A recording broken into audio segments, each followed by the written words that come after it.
মাপ চাইতেছে তারপরে গাড়ির উপরে মারতেছে। কি ভয়ঙ্কর দেখছেন, এটা কোনো মানুষের কি ভয়ঙ্কর, কি ভয়ঙ্কর। ওরা মাটিতে গাড়ির মাপ চাইতেছে এদের কাছে,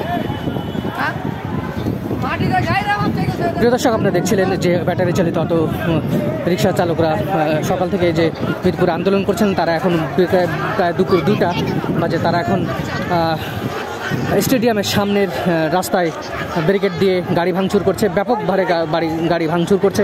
আপনাদেরকে যদি একটু দেখানোর চেষ্টা করে, দেখেন গাড়িগুলো কিভাবে তারা ভাঙচুর করেছে। বসুমতী ট্রান্সপোর্ট একটা ট্রাক ভাঙচুর করেছে এবং ইতিহাস পরিবহন ভাঙচুর করেছে এবং সামনে একজন সেনাবাহিনীর সম্ভবত গাড়ি ছিল, সেই সেনাবাহিনীর সদস্য বের হয়ে এসে যখন তাদেরকে ধাওয়া দেন তখন তারা পিছু হটতে বাধ্য হয়। এই ছিল মিরপুর থেকে শ্রমিক আন্দোলনের সর্বশেষ আপডেট। আরও আপডেট পেতে আমাদের সাথেই থাকুন। প্রিয় দর্শক, আমরা এখন অবস্থান করছি মিরপুর 10-এর ফায়ার সার্ভিসের সামনে।